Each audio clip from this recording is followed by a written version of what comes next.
Yo, yo, yo, what's poppin'? What's crack-a-lackin'? What's really good? Thank you for listening to The Rope Break, your source for news, opinions, and everything else that revolves around the world of professional wrestling. It is I, Joe Maga. I'm here with my boy. This guy had a gimmick where he wore a little tiny sailor hat as a 450-pound man wore horizontal stripes, and that still wasn't his worst gimmick. Shockmaster Grizz, say what up to him, Grizz. Yo, so the most interesting thing that ever happened in my entire life happened this week. I'm going to tell you all about it. The following announcement has been paid for by the New World Order.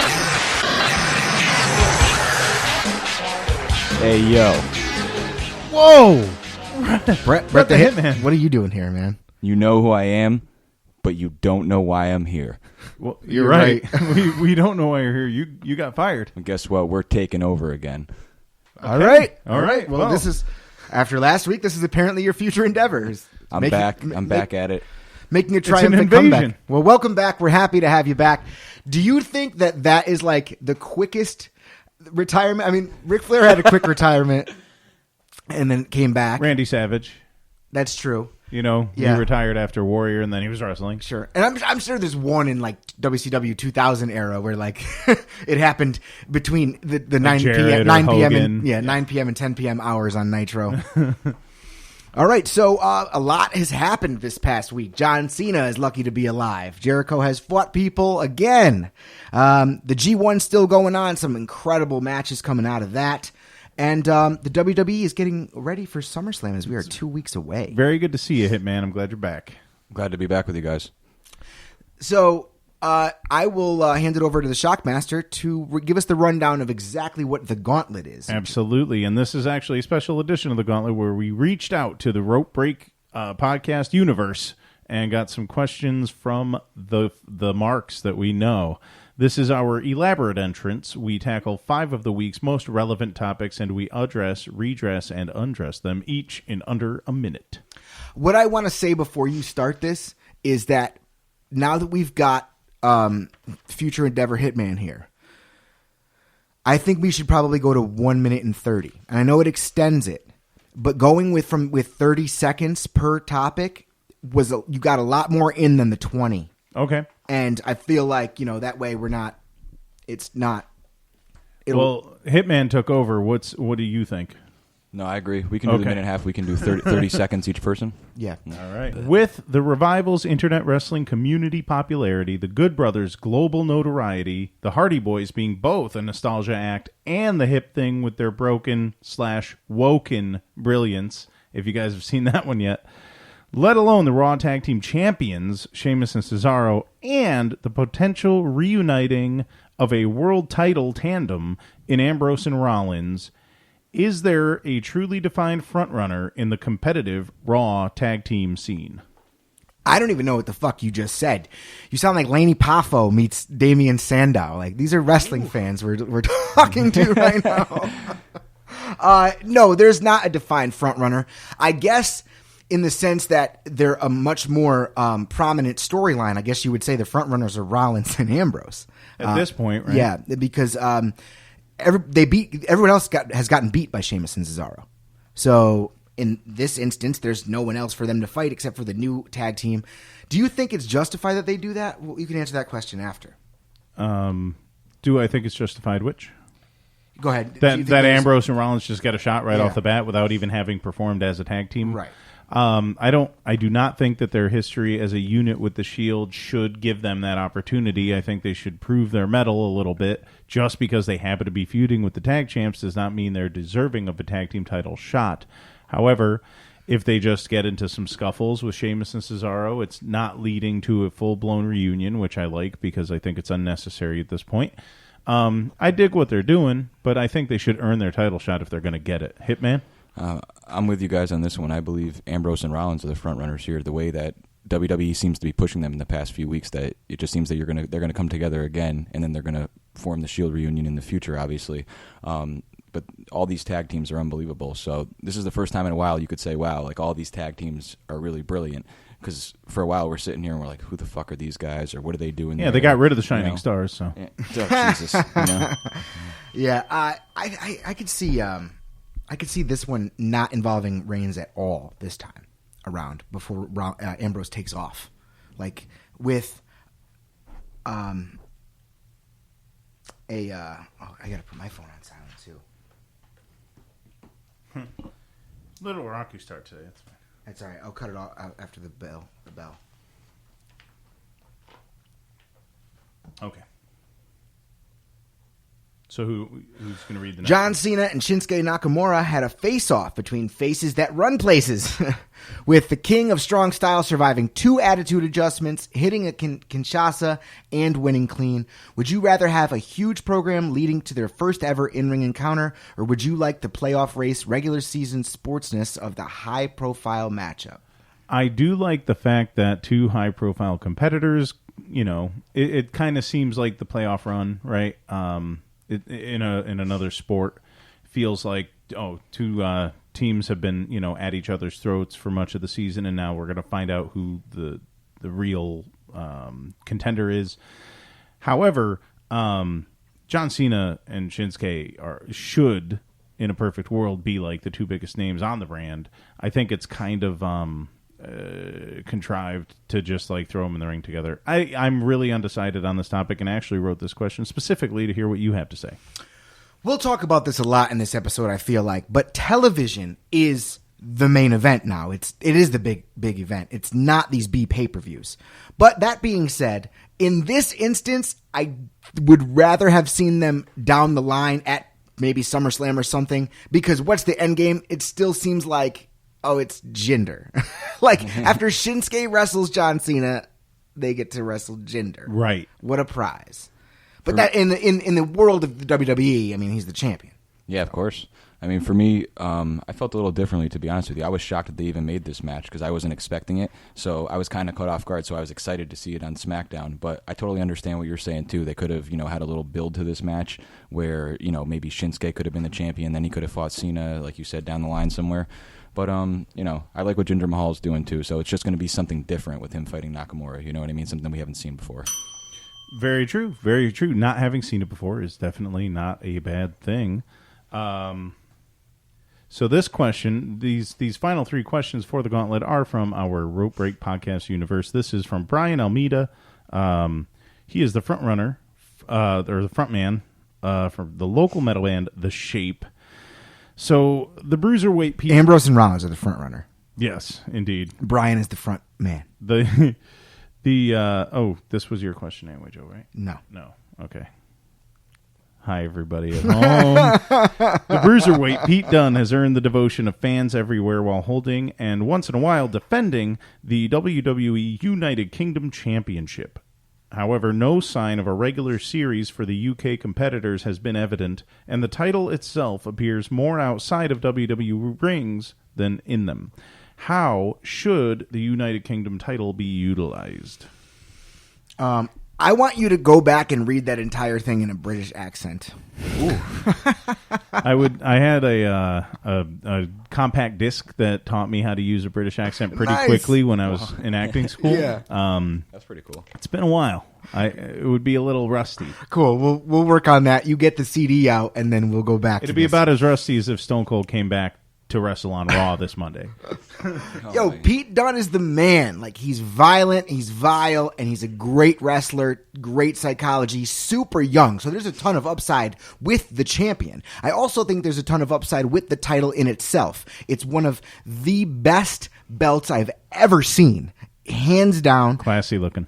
Awesome looking. And I feel like there could be more on the main roster even after they figure out what they're going to do with the actual British show than there could be with the cruiserweights on the main roster. So I think that it could be great. Yeah, sure, that's how it should be utilized. I'll be honest, I don't know much about Pete Dunne, but I've heard a lot about him from you guys and how good he is. What I think they should do, it's so tough because there's so much wrestling on to watch right now, but the fact that they made this title almost makes you think as somewhere down the line on the network there's going to be an hour for the United Kingdom wrestlers. Well, that's definitely going to happen. They definitely want to treat it as like a territory. Right?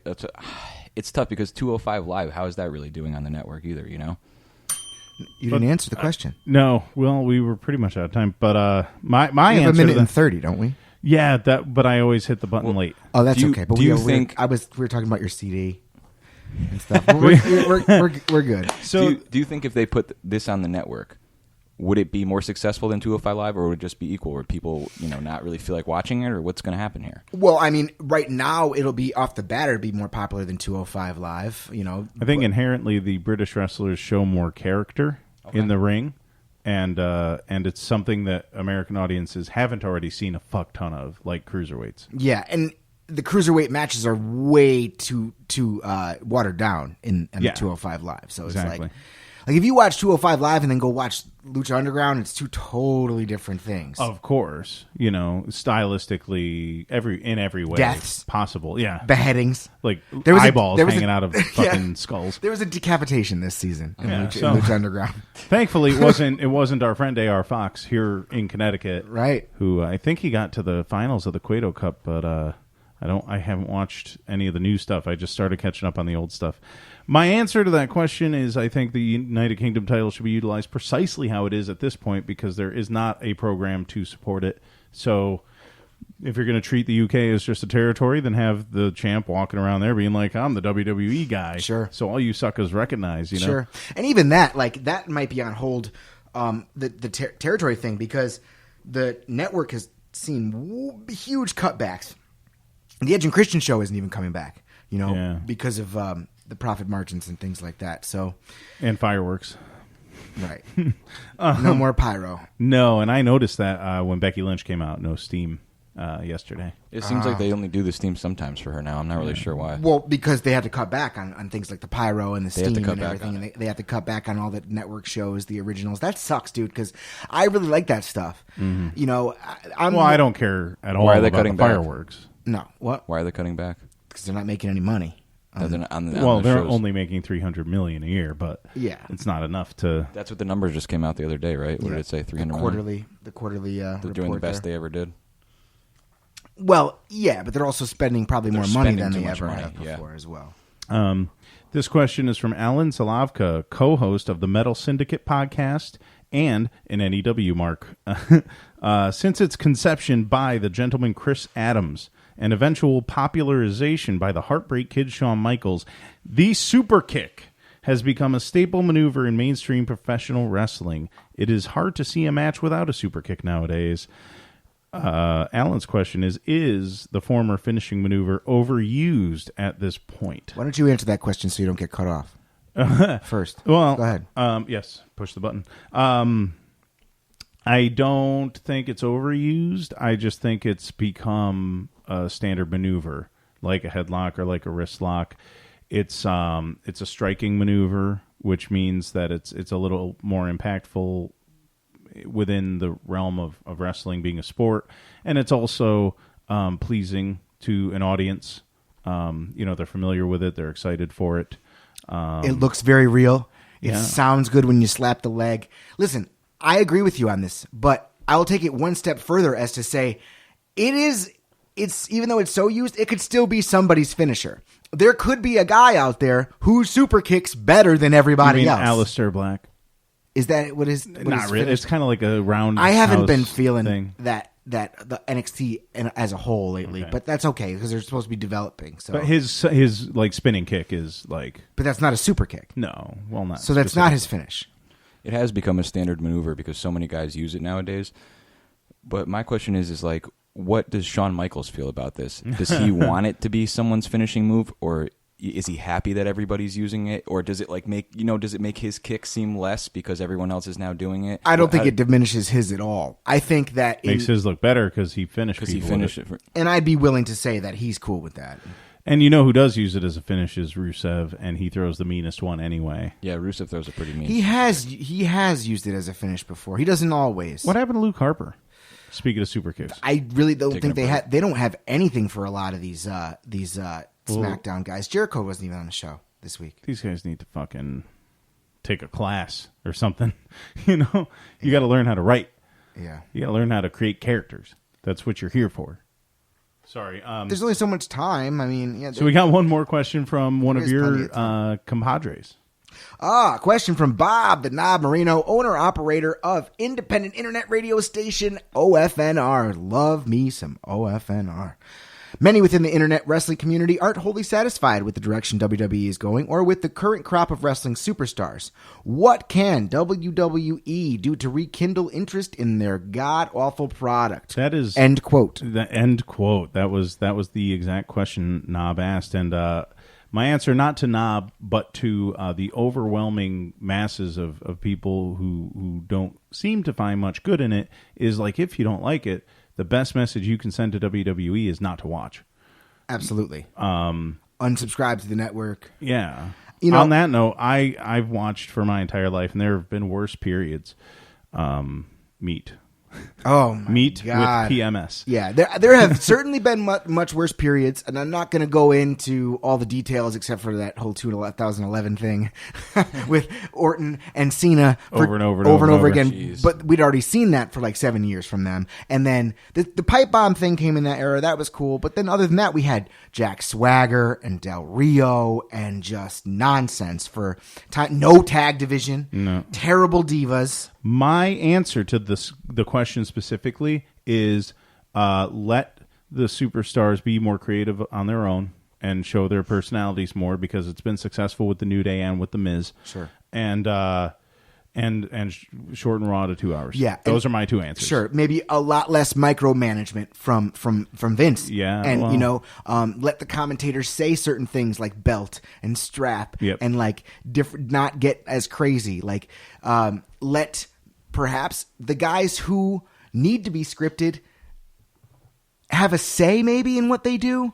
But if they they're need gonna to be scripted, let them be scripted. But Right. not everyone does. In No. fact, I would say the minority probably do, because your character is supposed to be an extension of yourself. How did you get over anywhere Sure. else you ever were if you couldn't do this by yourself?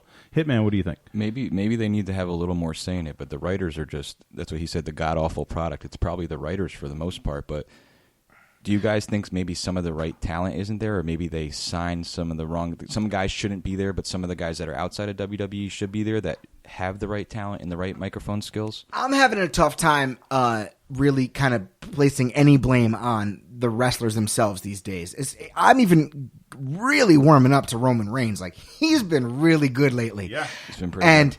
the other thing is that with the writers, okay, sure, creative doesn't have anything for me. Creative this and creative that. Do you know how many times a year Vince McMahon shit cans an entire written show on Monday afternoon and goes and puts that in, and like it ends up being garbage? I feel like a lot of these writers, you hear it time and time again, that they're completely stifled. So maybe it's not just them, you know? You think it is Vince, and they're... It could be.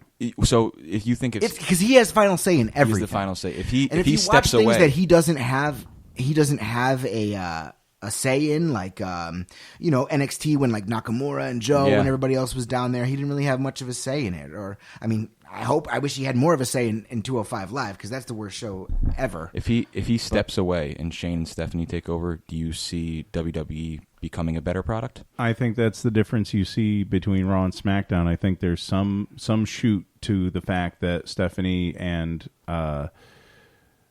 not Angle necessarily, but Stephanie and Triple H are on one side, and Shane and Daniel Bryan are on the other. You know, Well, Daniel okay. Bryan's trying to rekindle talking smack by making Smacking Talk, which got shot down as well.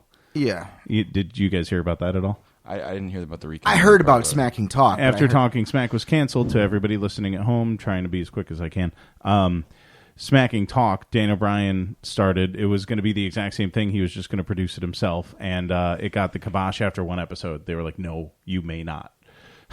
So Is Vince McMahon overseeing both shows, Raw Yeah, and SmackDown? he is the boss. matter what. Everything he says and everything he does. So right now, let me ask you guys: better product, Raw or SmackDown? I think Raw is the better product lately.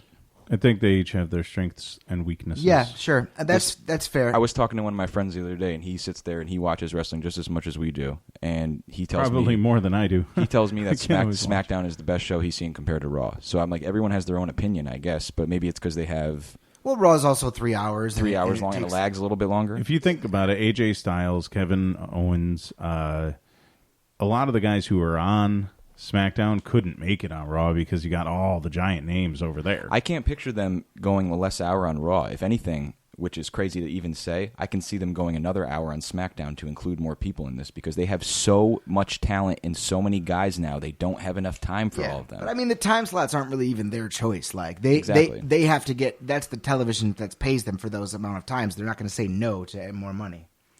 But I don't even know where we are. Well, we basically, the Sonab. I mean, I'm not talking junk. I mean, your sentiment echoes that of many within the internet wrestling community. I just my answer is, let the wrestlers, have a little more freedom because I think it would be more entertaining. That's what happened in the Attitude Era, man. It was Wild West, but you had the talent to support that freedom. At the top, you had The Rock, you had Mick Foley, Triple H to a degree. Triple H today would be a stud. He compared was a stud to some then. of these guys. I mean, he was a stud then. He would annoy us because he annoyed me because I didn't like his inflictions in his voice. Well, he annoyed me because he wasn't. He kept getting over on like Jericho and other guys, but he also put him over. I mean, I'm just regardless. That takes us out of the gauntlet. I don't know. That was a rough one. Well, that was a rough gauntlet. We reintroduced a third element. Yeah. We went a little over, but guys, we're talking about your questions, so I hope you enjoyed our responses and keep them coming. The next segment, I suppose, we'll do in this corner. We'll just one of the things that we like about the Rope Break is that we can put a spotlight on some of the independent wrestling. In this corner is where we hype and highlight the fantastic professional wrestling that is going on right in our backyard. Not literally backyard wrestling. This is everything from homegrown talent to WWE Hall of Famers right here in the local scene. Excellent. This week, NEW returns to the NEW Arena, Northeast Wrestling Heat Wave. On Sunday. It's on Sunday. On Friday. Do you want to go in order of appearance for the weekend? Yeah, sure. We can do that. Real quick, it's just PWA again. But I'm refereeing. So if you want to see the Shockmaster in that ring, I'm not beating anybody up. But I am maintaining order. I am the authority. You're reffing? I am refereeing. Oh, yeah. You're probably larger than a lot of the wrestlers as well. All. But you know what? When I was doing a little guest ref spot down in Staten Island for Warriors of Wrestling, which you could look up on YouTube, I wasn't great. I'm still learning, and I won't go back there until I'm more experienced. But it was a terrific product. You can think of like the Dana White kind of thing, where it's like I'll get in between them. You don't break the rules because I will not let you break the rules. Sure. Because I got to put Big on. John McCarthy. Yeah.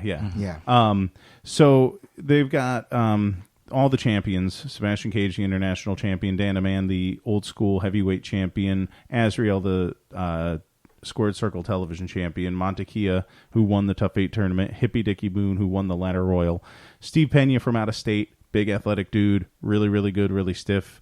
His opening spots kind of remind me of RVD because he's like up-tempo, kind of spotty. Okay. It's good stuff. Nathaniel Carr, the Elm City sensation, who was pretty much the favorite to win the Tough 8 until Dan the Man interrupted, so he's got that beef to settle. The Elm City sensation. I love it. I love dude. Yay, New Haven. He's wrestling. Gun waving New Haven. He has a geek gimmick, and he did before the New Day did. Okay. He was like a Nintendo nerd, right? So he's in the ring, and I start a nerd up chant, like man up, for the Briscoes. Sure. And it stuck. Nice. It's like the only chant I ever created that stuck around. I'm really proud of it. Well, suck my dick doesn't work. You suck dick. I believe it was. You suck dick.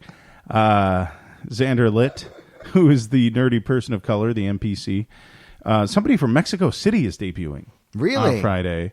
Astro Negro. And I don't even, straight up, I think it's a shoot. Why would they say he's from Mexico City if he's not? God forbid nobody under a mask has ever been booked from somewhere they're not. And then Ronnie Ribbs, who I'm not familiar with at all, and Evander James from House of Glory, who's super good. All those guys. The matches are not predetermined. They're drawn on the day of. Really? Yes. Actual, shoot. So that's cool. So But I can't really hype anything except that there's a lot of heat between a lot of those characters, and something's going to explode because Tough 8 just happened. That's interesting to me, the fact that they're drawn on the day of. So, but there are storylines that progress, right? There are, and it just happens to kind interesting. of navigate those storylines within the context of the random. Sure, drawing. I mean that's a cool way to have to go through and keep the storylines going. I suppose it has a tendency to keep it pretty fresh. Sure, and then you see different champions compete each week. Like Bull Dread won't be there on Friday, and he's the independent champion. They've got a lot of belts. Sure. So that's coming up, and I didn't mean to take you guys away from NEW because we're getting to that too, and that's a really big fun event. No, it's coming up on Sunday. So Friday you got Friday Night Fights from PWA, and Sunday is Northeast Wrestling Heat Wave. Bell time at 4 p.m. at the NEW Paul Heyman's Arena gonna sue somebody. Bethany. Sorry.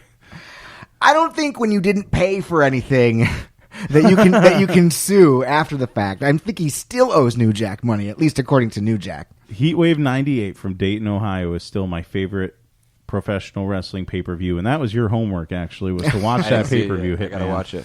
It is it is a Heatwave phenomenal pay-per-view. Has I literally actually liked November to Remember of that year a little bit better. Okay. But that was some good stuff. We can have a watching party because those were back-to-back pay-per-views back in 1990 of 8. Yeah.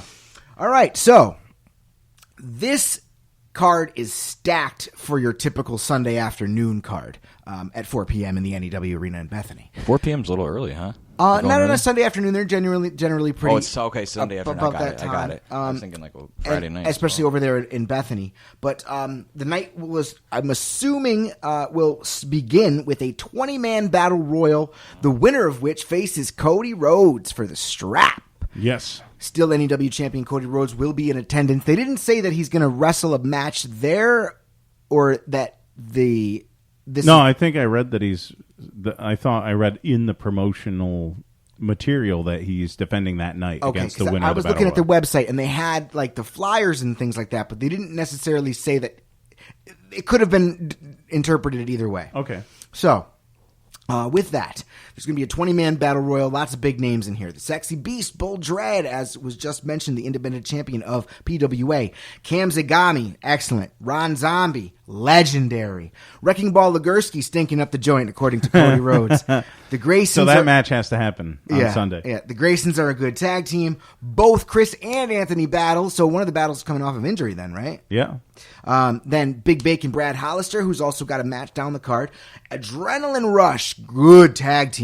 They're over in NEW as well. Flip Gordon, Dijak, and who is the only man who might give Bret the Hitman a run for his money and being stoned. And then Limitless Keith Lee. All of those men will be in the 20-man battle royal for a shot at Cody Rhodes with the strap. The match that I am not going to be able to attend this one, but I am looking forward to the results of is the Now versus the Kingdom. Not sure, unclear again if this one is for the NEW Tag Team Championship. Right, and when they say the Kingdom, TK Orion is still injured with a broken leg that he's recovering from, and Matt Taven doesn't wrestle with NEW, so Vinny Marseglia is definitely going to be wrestling. Like, what are they going to do? Induct a new member? Have somebody fill in? Or is TK Orion going to, hop around on one foot? Oh, that'll be all the more reason for me to be interested in this particular match. It's been a great build. I thought they did a really good job of really getting some heat on the Now at Fight for Flight. And they didn't even have both guys. Future of Flight, sorry. They didn't even have both guys. Nope. Vic Delicious did it all by himself, and he's a standout indie performer, in my opinion. Really good on the mic, really charismatic. Agreed. Yeah. And that will lead to Big Bacon Brad Hollister versus King Flip Gordon. The King wants his crown back. Yeah. Definitely. This is a revenge match. And they've fought like 7,000 times, so you've got to see some kind of finality or... This was probably one of the most...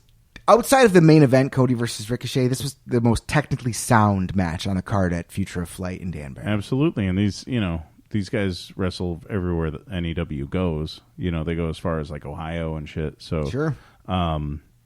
Cool little card on Sunday afternoon. Yeah, I'm really going to enjoy it. I'm definitely going to go.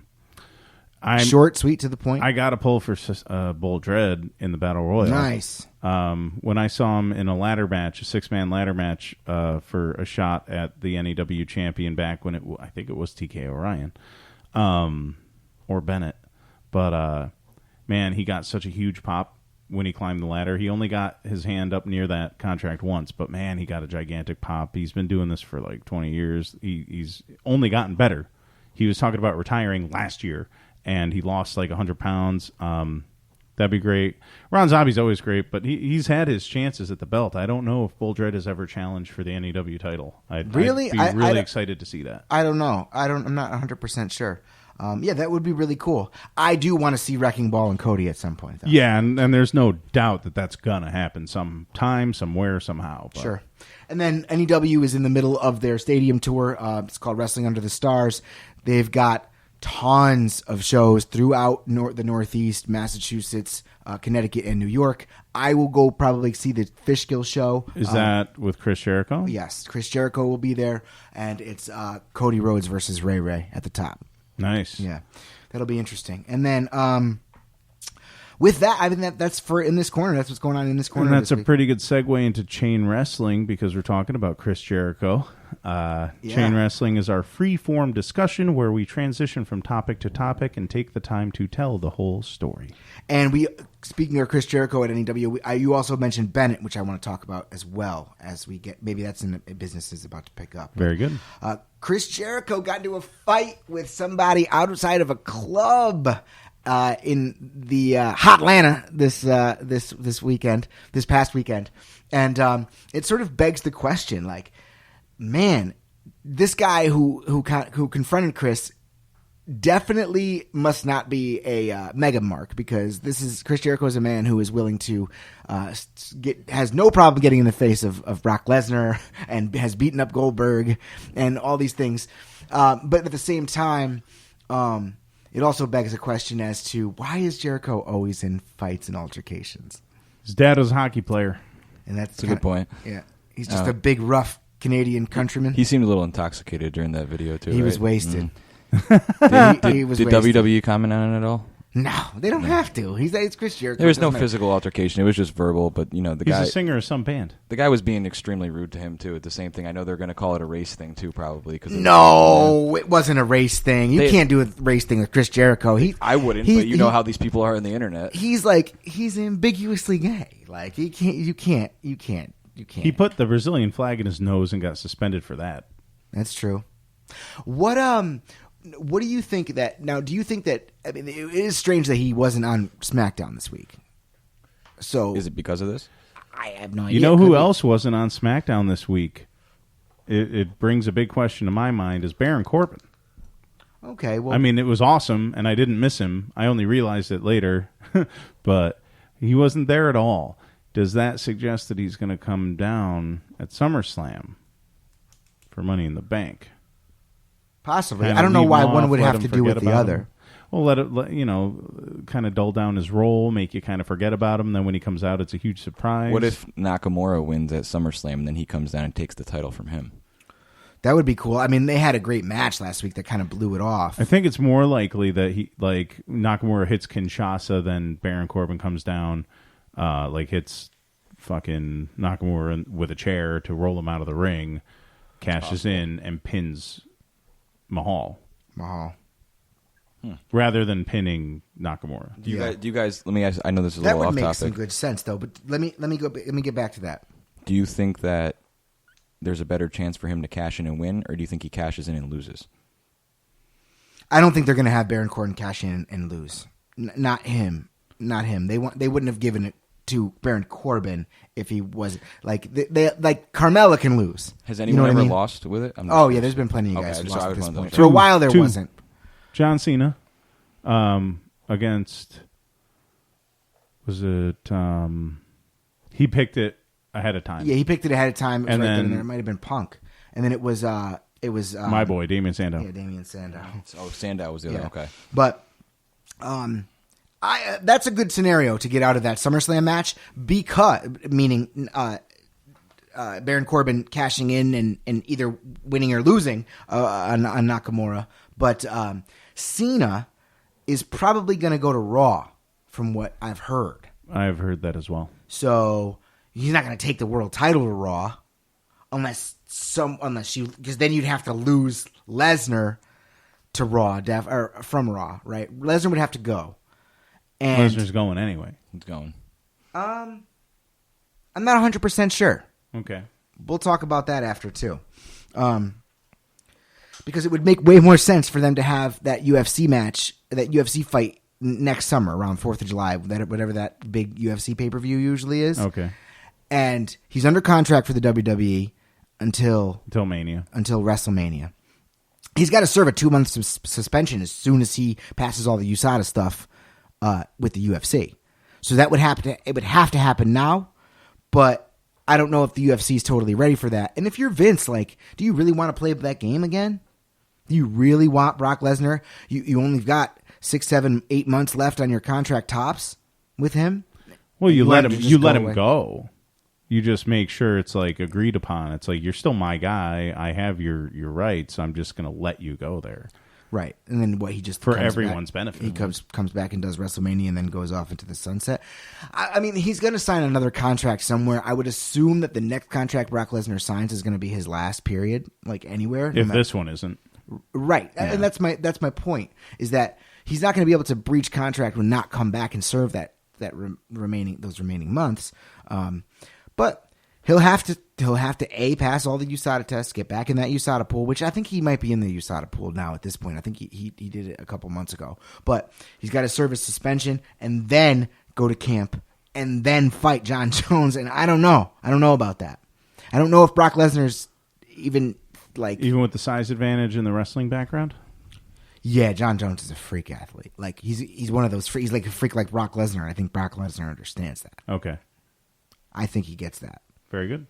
Yeah. That was Jericho. John Cena nearly broke his neck last night, guys. SmackDown. As you're listening to this 2 nights ago. I just finished watching it right before I came, and I could not believe my eyes. All right, we had a little bit of a talk off the air about this. And at first glance, Shockmaster, you said it didn't seem as severe to you. I was watching with Ace, with my buddy Ace, and he's like, wow. And I'm like, what? And he's like, that looked... Shout out to Ace, by the way. Sorry, it was a delayed reaction. And he's like, that looked nasty. Like, do you think he's okay? And I'm like, I don't know, man. It was a suplex. There are a lot of suplexes, man. Yeah. Taz used to drop everybody on their head. Sure. You know? But that was a much different time. It was a much different time. They were much different people taking those maneuvers as well. Yeah. And what did you think when you saw that? Did you hear about it first before you saw it? No. I just watched it before I came, and I did not hear anything about it, because when I don't watch, I make sure I don't read up on anything, because I don't want to ruin anything. So when I was watching, I honestly thought right away, I was like, wow, he could have fucking broken his neck right there. So that's why. And then I saw the ref talking to him, and then he went away, and then he started talking to him again. Yeah. So I was like, man, maybe he is hurt. Yeah. This is not good. Then I saw him rise up, and I'm like, I know Cena's a tough guy too, so he's going to try his best to finish. Well, that's it out, what was scared me about it. That's why I was like, man, maybe he shouldn't get up right now. Exactly. So I'm on the couch watching it with Mrs. Maga, and she was like all nose in her phone, like not caring. Usually by 90 minutes into any wrestling event, she's like, nope. Unless it's live, she'll get into live events, but she gets antsy at 90 minutes. So she's got on Instagram and everything, and I'm like 90 minutes. I'm like, I gasped. I'm not kidding you. Like, I might have been a little dramatic for this, but that looked bad. Knowing Cena's neck history and knowing what was on the line here, okay, and I'm not talking about a fucking title match with Jinder Mahal. I'm talking about movies for Cena, life for Cena because of neck injuries in the past.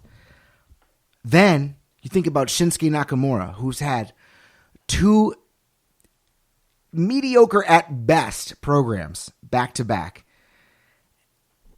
Vince would not stand for him taking out the top guy. I really feel like if it was worse than it ended up being, then Shinsuke Nakamura would be very short for the WWE. Was that Nakamura's fault, you think? Or was it Cena's fault for not extending his neck? I think he'd be very short for life.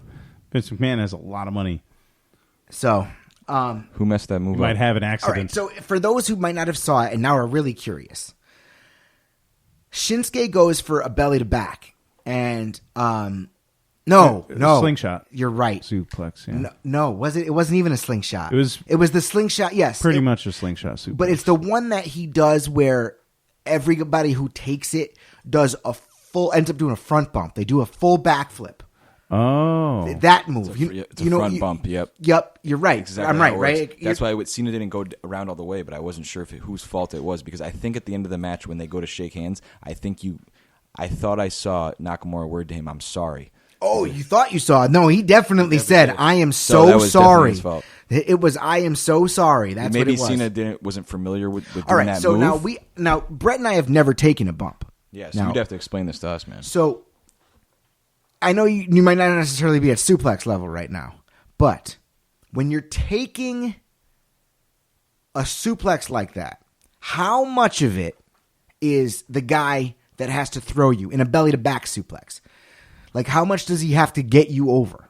Like, how far? Like, does it? I mean, I am not being educated in these maneuvers at this point. Right. You know, I'm still pretty green. I'm still really green. Okay, but you know, for everything, every single move is both guys. You know,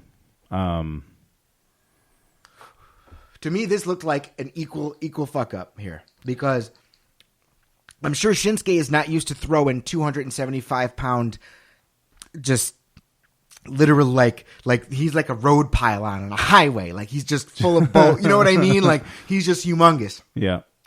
I'm sure he's not used to throwing guys over his head and making them do full flips.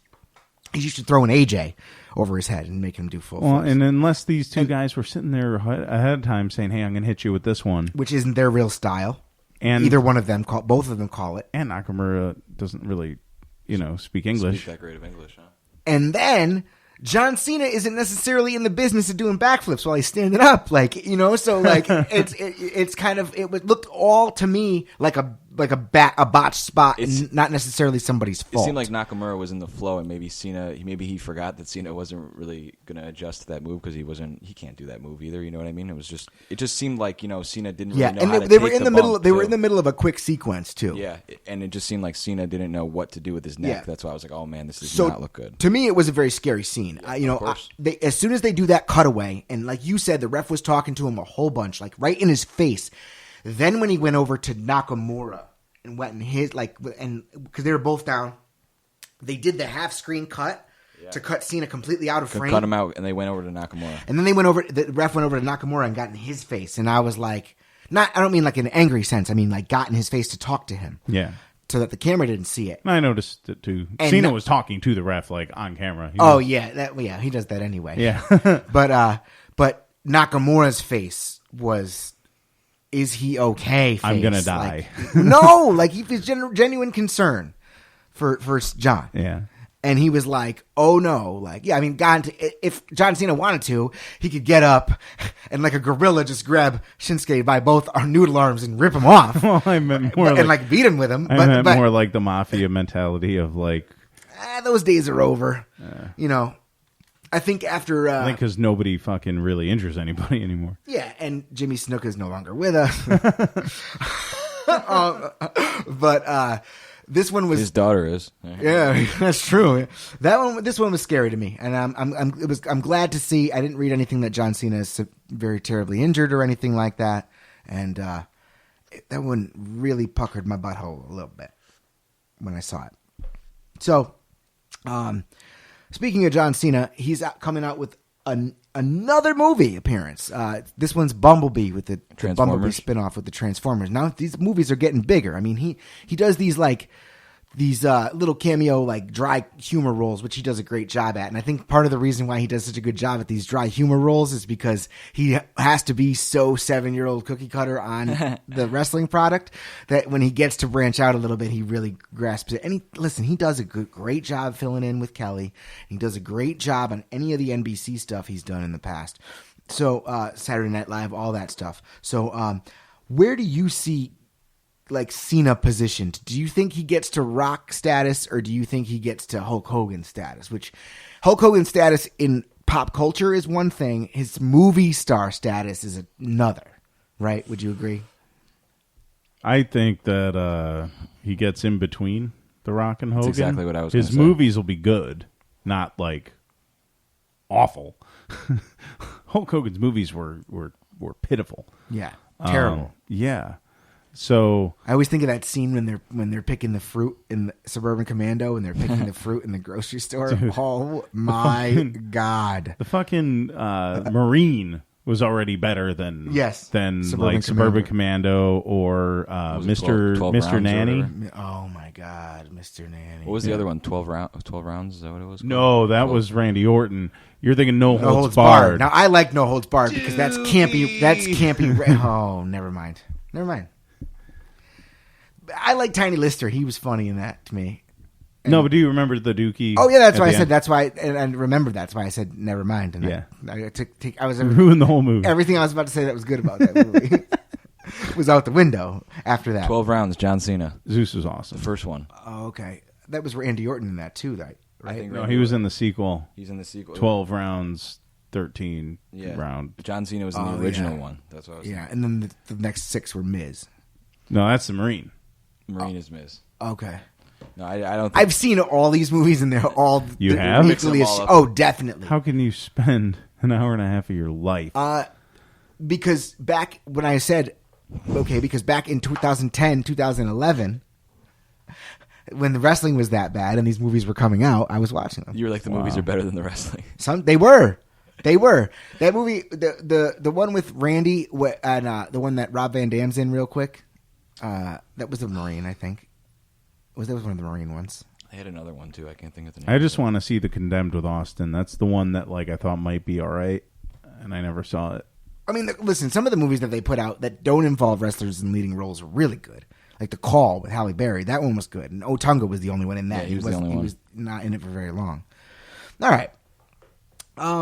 Cena's got a movie career, and I'm looking forward to seeing what happens with that. Yeah. Listen, I'm not going to spend too much time on this one, but it's funny to me that Michael Elgin is rising up to the ranks in New Japan. Well, they love big white guys. Yeah, but it took him forever to get there. Yes. You remember how the struggle that he had getting there in the first place, and now he's kind of being hot-shotted. He's had his weird start and stop pushes at Ring of Honor too.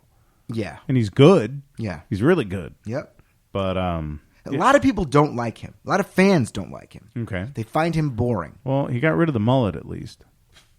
He's a strange guy. He's a strange guy. I've heard a few interviews with him. That sound a little weird, but he is becoming known for having one of the best and one of the worst matches in the G1 this year. So the match where he beat Kenny Omega was absolutely incredible. I got a chance to see that one. And then he fights Toru Yano, who's kind of like a comedy character, and it was a terrible, terrible. Is that the one where the stuffed cat died? Yes. Okay. And Toru Yano beat him. So in the same tournament, Kenny Omega gets defeated by Michael Elgin, and then Toru Yano gets a win over him. John Jones calls out Brock Lesnar. We talked a whole bunch about this already. But you think that this is ready to go. Oh, it's happening. I know it's happening. Yeah. It's definitely happening. We're all in agreement there. But you think this is ready to go. You think that the reason why Paul Heyman came out on Monday night and said that if Lesnar loses, then he is leaving the WWE. You think that is because this is ready to go, and he is losing at SummerSlam and then going to fight John Jones by the end of the year. Well, that's when it would have to be. They wouldn't put it. They would either put it at that big show around New Year's, or they would put it, in my opinion, in the big show in July. No, they would do it next year because of Mayweather McGregor this year. As far away from that as possible. Well, that's not the UFC. The UFC is the one struggling. I know UFC's not putting on McGregor and Mayweather, but it's bringing attention to UFC. Yeah. See, now, I could also see them possibly wanting to ride a wave. Yes. And then hit him with... Because that show is not fleshed out yet, and they need a big show for the New Year's Eve one. Well... It could. It very well could. But I also see it as a way to swerve everybody and keep Lesnar around for a little while, and then he does actually lose it at WrestleMania. Yeah, I mean, I'm not, for the sake of being repetitive, I can't see him passing the drug tests getting his suspension out of the way, and then going into camp to fight the best fighter who's ever done it, pound for pound. I just can't see it by the end of the year. So I think it's going to be after Mania in the summertime. Okay. The same pay-per-view that he fought Mark Hunt at last year. And I can't imagine that Vince is thrilled about this.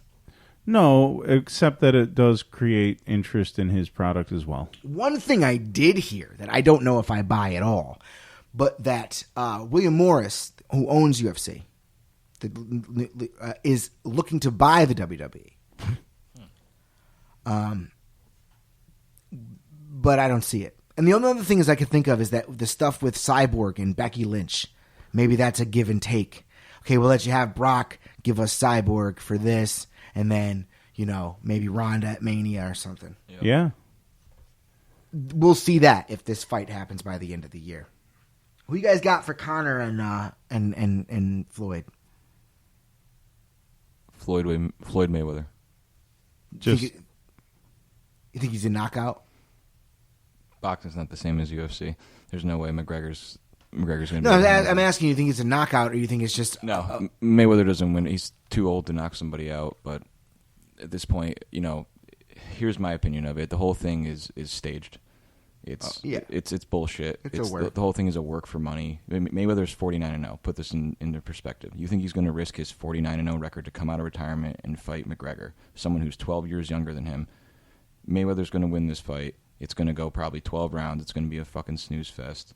And people are that's my thing. People are all going to waste their money. That's what's going to happen. They're sucking these people in, just like the Manny Pacquiao and Mayweather fight. They sucked everybody in, 12 rounds, boring as shit. Mayweather hits him with the jabs all the time. He does his little run thing, which is like there's no rules in boxing like that. It's a defensive move.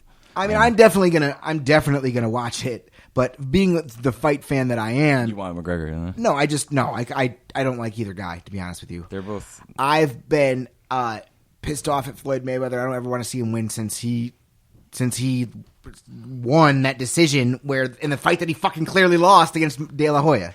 But anyway, that's been years. There's the most interesting and compelling development in this entire saga is Paulie, our friend Paul, who bartends and manages at Bleachers, and one of his coworkers, Justin, have a bet. If Mayweather wins, then Paul gets to shave Justin's head right there in front of everybody at the bar, like on the night of, which is cool. I.e. Donald Trump. Justin's girlfriend is not thrilled. His fiance. They have wedding pictures coming up, and she's like, "You can't lose this bet." If fucking McGregor wins this fight, Paul Wawrzyniak has to get a tattoo of Conor McGregor on his butt cheek with a word bubble that says "Fuck you, bum." Wow. I hope he does not lose. Oh, man. Well, that's interesting. That's hysterical. I got to be honest with you, though. Wow. I think Floyd's definitely going to win, but I think the bride's going to win. I don't think that bet's getting paid off before these wedding photos.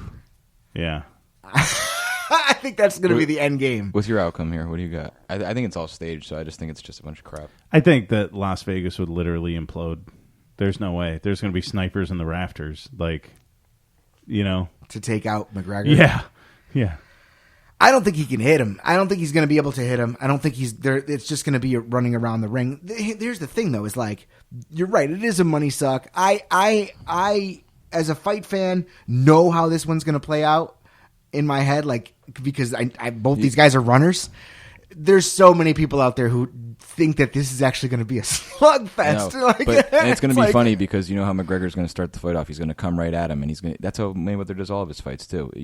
UFC, he's going to ding the bell. He's going to go right for him. You know what I mean? All his energy is going to be wasted right away. So Mayweather, you know how the type of guy that he is, he just lets you sit back and do whatever the hell you want. Yeah, I mean Conor's good at running too, so I don't think he's going to really try and get in there too tight. It'll be interesting. I mean, there's a lot of people that think Conor McGregor is going to beat this guy. Well, it's not.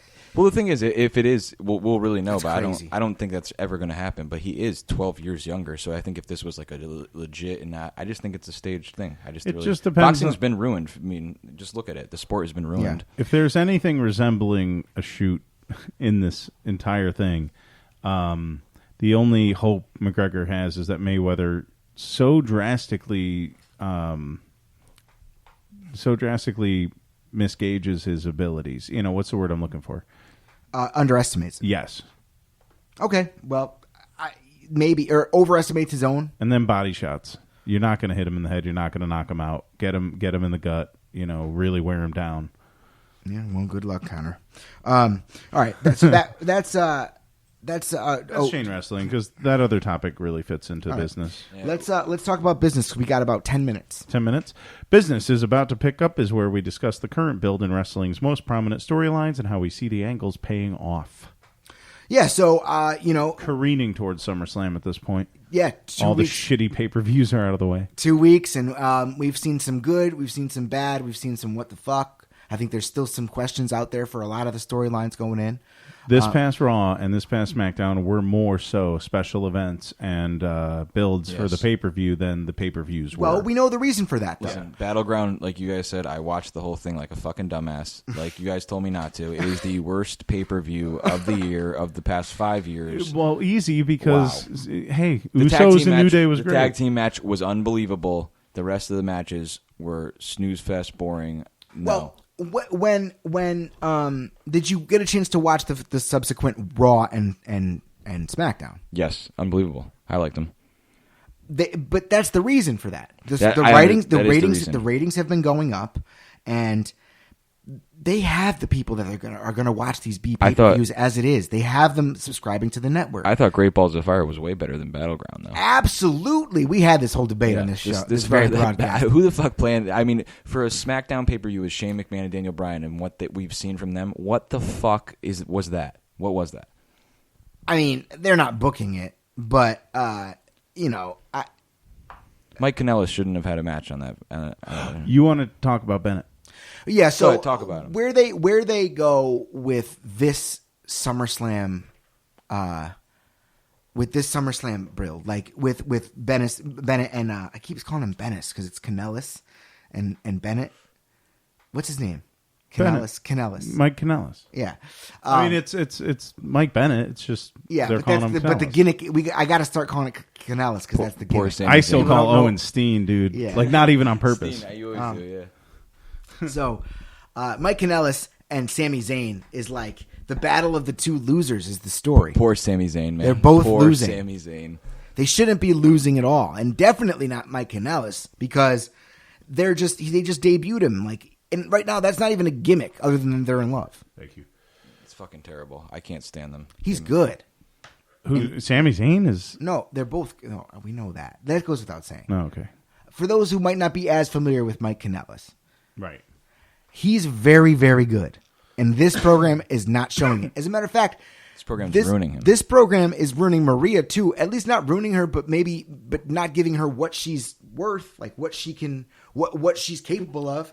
This girl can cut scathing promos. She was the best thing about TNA before it was GFW. Oh yeah.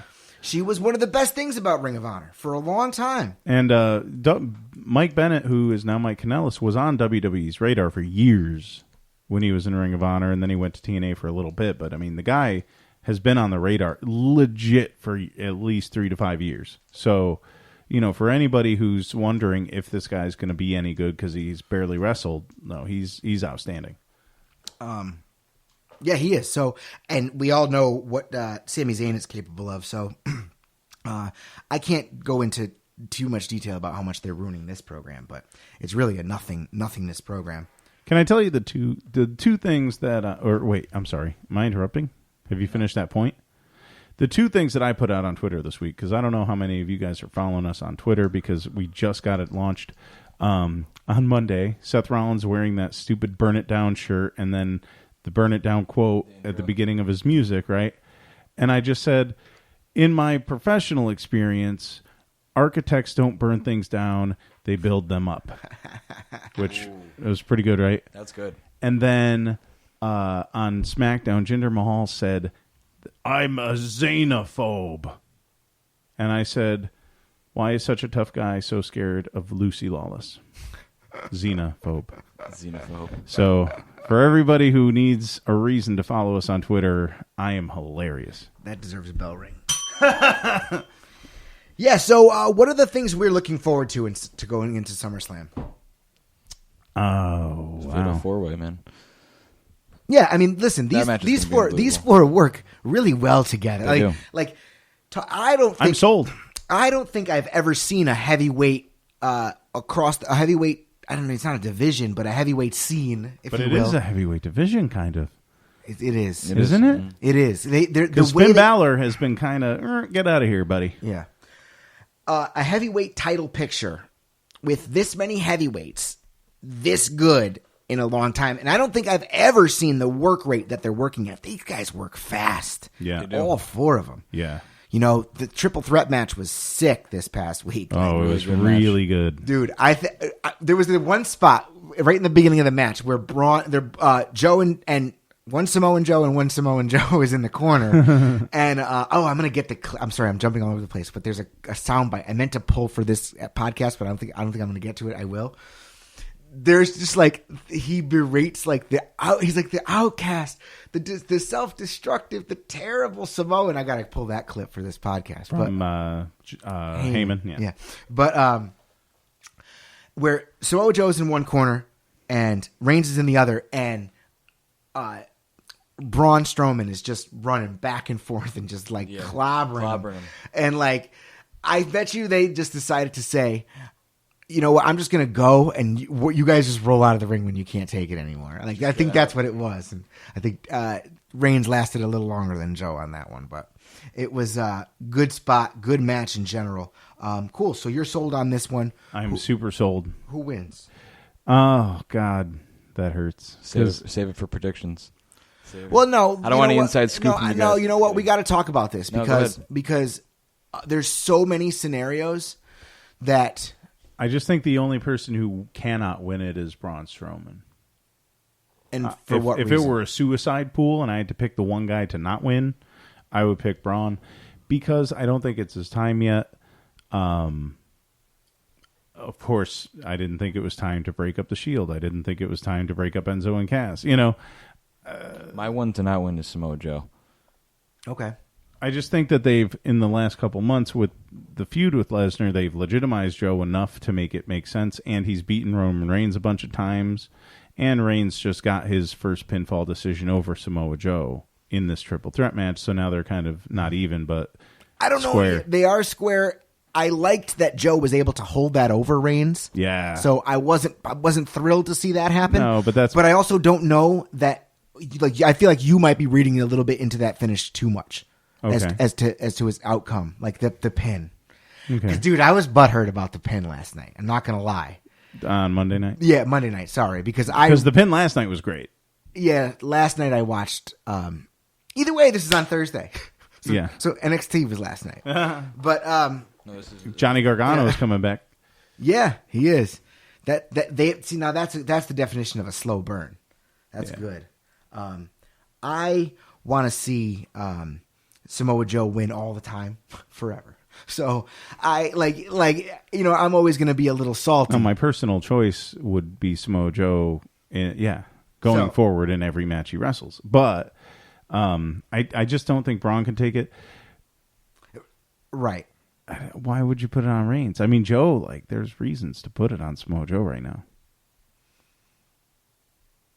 There are plenty. There are plenty of reasons. I think Brock Lesnar keeps this belt. And then goes to WrestleMania and loses it. Yeah. I just hope it's not the original. That's the plan. I hope it's not the... Maybe they're still doing Reigns versus Lesnar. Maybe we thought they were shortcutting it and doing it at SummerSlam, but they're not. It's just going to keep happening. That's what I mean. Yeah.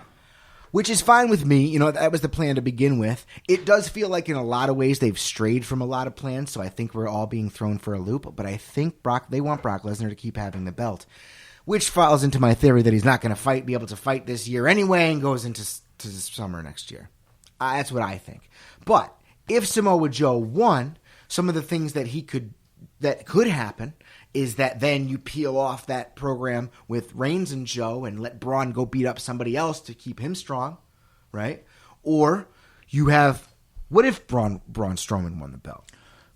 And the funny thing is that Brock Lesnar doesn't usually lose one-on-one matches, so that's why, for some reason, I have a feeling that I have a stronger feeling he's going to lose it here. Not to say that he's going to lose. So you think Brock Lesnar is definitely going to lose? He's out. Making it a 4-way gives it away for him not to look weak. Yeah, exactly. That's the reason I was saying with the John Jones thing, because I think he leaves here at this. This is my guess. I'm not 100% sure either, but my guess is he leaves now because he loses the title, like Heyman said. He loses. He does all his things, gets ready for UFC, takes the suspension, but during the suspension, he's training. He's getting ready for the fight. They make the schedule for the fight before, so he knows he's got a certain amount of time to train, and that's what's going to happen. Okay, that's my opinion, though. I know everyone bickers on this, so. Well, I truly think that there are not. Dana White said it on. I know he says a lot of things, but on Wednesday before the fight last week, that nobody has talked about or to Brock Lesnar about a John Jones fight, and then it was just. Jones at that point said, "Bring on Brock," whatever. And then again on Saturday he said, "Bring on Brock." I don't think the discussions are this far along yet. I know, as everyone's assuming. I still think there's a lot of work to be done with contracts and all that stuff. That I don't think anything is set in stone. But I think Dana White has said a lot of no, it's not going to happen. Nothing's going to happen, and things happen. He has all the time. John Jones being the main event this past Saturday. He said it wasn't going to happen ever again. Okay. Granted. But Vince McMahon's involved. Yes. And there are suspensions that have to be served. And training camps that have to happen for a very fast fighter. And I don't know that this is that far along enough that Brock's going to lose this thing. But if he does, I think it goes to Roman Reigns. I mean, I don't. It's tough to say if you're going to Roman Reigns. If he does lose it, I'm going to go Braun. I think I'm going to go Braun Strowman. If I decide to choose somebody else besides Lesnar, I'll go Braun. I'd love to know where Braun goes from there if he wins. Well, he just successfully defends it a bunch of times. You just keep that guy looking strong as fuck, I guess, until Mania. Yeah. All right. So you can't then have the Rumble winner come out of Raw. I need a Lesnar Strowman 1-on-1 match is what I need. I'll tell you who it won't be if Braun Strowman wins the fucking Universal becomes the champion of the universe. Sorry, I'm flipping over my words tonight. Whatever. It's the blueberry, dude. Maybe becomes the champion of the world. Champion of the universe on Sunday, 2 weeks from now. But it's not going to be Cass because Big Cass is not worthy of being in the title picture.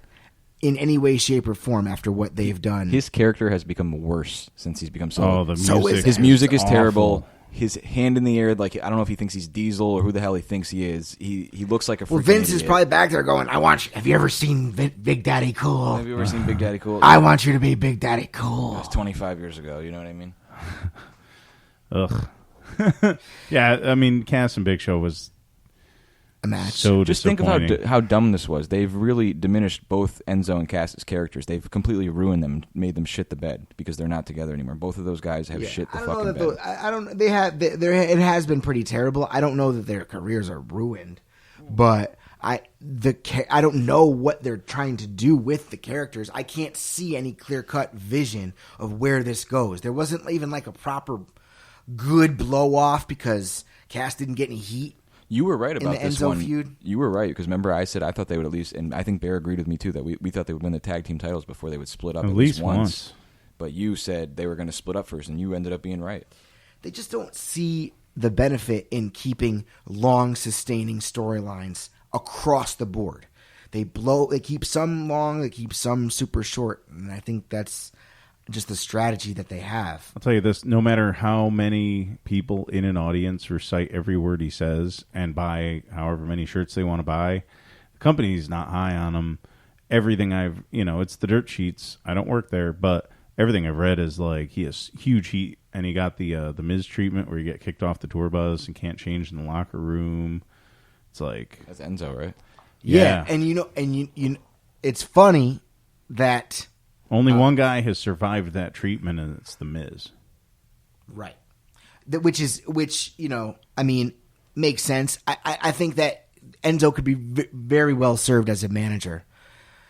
But if you got heat like that, then you're not gonna. You just can't. You can't work with anybody. Why did he get kicked out or whatever? I don't know exactly why, but it was Roman Reigns who did it. He booted him out, running his mouth or something. It's funny that he's the big dog now. Yeah. There's just one thing I know that I'm very polite and respectful in virtually every instance. so I will never get that treatment anywhere. Sure. In any locker room. Sure. I'm going to shake all the hands and be He probably respectful. did something annoying to somebody Yeah. during travel. Everyone's on the bus. Everyone's hot. Everyone's irritated. Yeah. And he probably did something super annoying because he seems like a fucking annoying dude to me. Like, I know he's working, but like, whatever. He's got to be a little annoying. Him and Cass were definitely the big dog and little dog from So, like- Tweety Bird. Right? Which way did he go, George? No, those are the buzzards. Yeah, but the big dog and little... Hey, boss. Oh, yeah, definitely.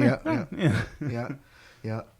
Speaking of buzzards, man, I would love to see Enzo and Bray Wyatt switch promos for 1 week. Like, what the fuck is Bray Wyatt saying? It doesn't make any sense what he's even saying. Like, it does, but it makes sense. It's understandable. But to me, it sounds like he's just out there trying to be like when you first start rapping. if you're a rapper and you first start rapping, you want to put together like the biggest, coolest sounding words like together that rhyme because I need to fucking impress people. And like, that's what it feels like Bray Wyatt's doing in his promos. He feels like a teacher that's trying, like, he feels like a young, like, geeky ass fucking high school teacher trying to like impress a hot 17-year-old. Wow. You mean like JoJo?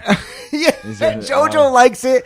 JoJo likes the Bray Wyatt promo. She does. The only one that Bray Wyatt is impressing with his promos is JoJo.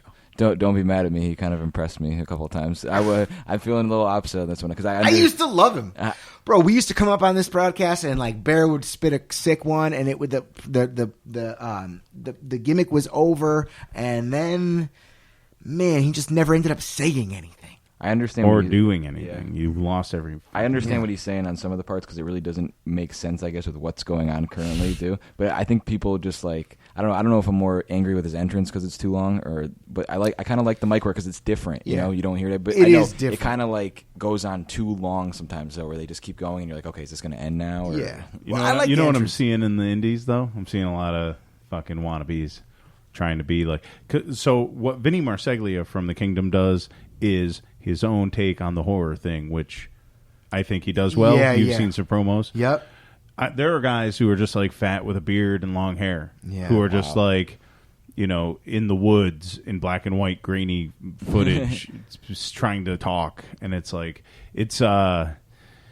people are trying to mimic it. Like people tried to mimic Raven. Like people tried to mimic Austin. And it's just not, sorry guys, you have to be a smart dude to pull it off. Do you think that people are mimicking it because it's good, or people are mimicking it because it's different? Well, because it's different and because they think they can. Because they think it's easy and it's not. Because he looks like them. Did you like when Finn Balor showed up in the ring behind him last week? That was great. That was cool. That looked really awesome. Like what do you mean when he had his arms out and shit? Yeah. You know what I like about Wyatt though is like when he turns around and his first instinct is just to crack up and start laughing. So I'm just that's cool. That's the awesome. The character's got so much potential still. I still don't think it's lost in the woods. I don't see. I mean, I don't know what you guys think. I know you think we all know Demon Balor's going to come at SummerSlam, but I really want to see with Bray Wyatt's character and how he like tries to own people. I don't want to see Balor win that match at all. Yeah, no, I want to see more people being under the Bray Wyatt family name. Oh yeah, because it seems like he just lost all power of persuasion. He should just have Luke Harper back with him. It's like if everyone in the flock left Raven. And then what would Raven do? It was a huge deal when they did. Yeah. And he was pretty lost after that. Yeah. Right? I mean, he really... Well, Wyatt's whole look now is this kind of like more like anarchist, like Mad Max kind of like which is a rebellious good thing, which is cool. I would love if his whole like, because it seemed for a minute like he was going to stick to the supernatural gimmick and turn it against like McMahon and the Authority, right? And be a character face like Jim Ross keeps saying that he should be. I mean, that should have been. That would have been awesome. It felt like that was the end game. I thought. And then the Wyatt family took Lesnar out of that Royal Rumble, and you're like, oh, awesome! Brock Lesnar's going to suplex a million huge guys. No. They just keep. It's like they get gun shy about Wyatt, or they don't know how to write him. Like they're not. They are not capable enough to create a storyline for him to thrive in, even though he could thrive if you give him something to do. Dude, I'm telling you, there's no way that some writer back there has not written that story out the right way. It's just Vince. He doesn't want to do it. I don't know what it is. Maybe he doesn't see it. This guy's fat and talks funny. With the lantern. Hey, what's Rotunda's kid saying? Why is he not a lawyer? Get Otunga out of there and flex. All right. SmackDown was cool. Kind of. Weird stuff a little bit with AJ and Owens. The women's tag match was decent. AJ and Owens. I don't know what I think about Shane McMahon refereeing that match. I thought it was going to be Shane wrestling him. Yeah. Owens. Didn't you? Maybe. I didn't think any of that. When Daniel Bryan said I can name a ref, I thought he was going to do it. Oh, I didn't think so. I just didn't know. I didn't know it was the ref. Sorry, I didn't know about the ref thing. But I thought that when they started to have the dissension between Owens and Shane, that it was just going to be Shane and Owens. I think there's actually a good draw there for SummerSlam, to be quite honest with you, rather than another AJ Owens match after the last one on pay-per-view sucked. Yeah. Tuesday night was good. I thought it was good, but the finish was stupid again. Almost like that finish was supposed to happen at Battleground, which still sucks. The thing was so stupid. Maybe it was. Who knows? There was something going on. Maybe we can give him a little bit of credit. A lot of people were saying that match, that finish was called in mid-match at Battleground. Okay. Mid-match? So then Wow. Now they've got this. How did they get word of that during mid-match? Sorry to interrupt you. They talked to each other. And maybe something happened. Like if it was supposed to be the ref bump, there was that big ref bump in the Battleground match when Owens threw AJ at the ref and he came crashing down. And then after that, if you watch it, it's like AJ sort of had a brain fart. Yeah, I forgot what was going on. That was too much strong style. Well, I like those guys. They'll have a really good match at SummerSlam, I think, with Shane reffing. Do you think that becomes a triple threat match with Jericho, or no? No, I think Jericho was a one-off. He's still on tour with Fozzy. One-off or he's in trouble? One-off. Okay. I think his what was the point for the comeback? Just to get ratings on SmackDown. Yeah, true. His tour with Fozzy is not over, and they are actually. I only listen to Octane. I can't stand fucking contemporary hard rock at all, but I listen to Octane because my buddy Scott's band Crossing Rubicon is supposed to be on it. I haven't heard him yet, but on their countdown every day, Fozzy Judas has been on number one. Like, it's popular. Yeah, people like it. That single's his most popular single to date. I believe you. It's all over XM radio. It's got a good message.